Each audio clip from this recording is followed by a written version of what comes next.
Hey there, welcome back. Olympic-style weightlifters from across Alberta set the bar high in Lethbridge this weekend. They were competing in the Gordon Kay Memorial Meet at Action Conditioning.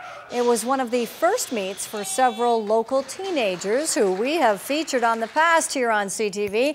This is the first time in 2 decades the competition has been held in Lethbridge. And organizers say they're glad to give locals the chance to compete in front of a home audience and to honor Gordon Kay for his contributions to the sport. He is in the Lethbridge Sport Hall of Fame, and he was one of the founders of the sport of weightlifting within the city of Lethbridge. So the fact that we're able to bring the competition back to Lethbridge and recognize Gordon Kay and his contributions here locally, I think is really important for the sport. And Katrina herself broke an Alberta lifting record in her weight class.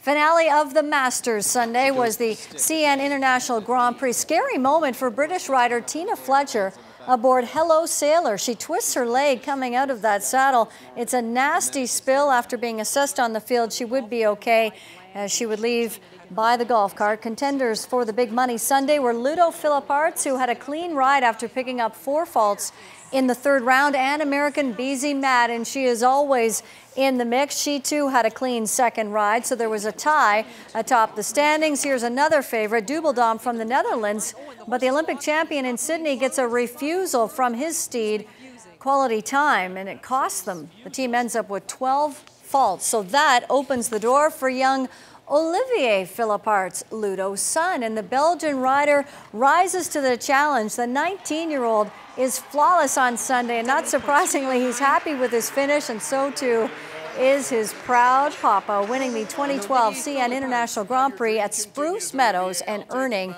a nifty $335,000 paycheck.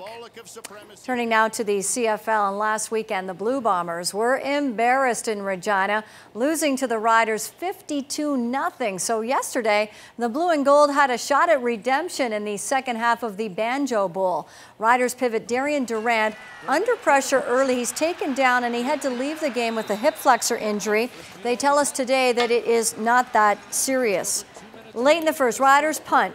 Washington is back on the return, and he'll head to the sidelines, get a couple of blocks to work with, and he is gone. An 81-yard punt return major, his 2nd return touchdown of the year.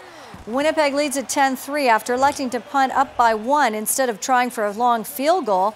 Bombers give the ball back to the Riders with 28 seconds to go. So here's Sandro DeAngelis. But to win the Banjo Bowl, DeAngelis is up, and it's good!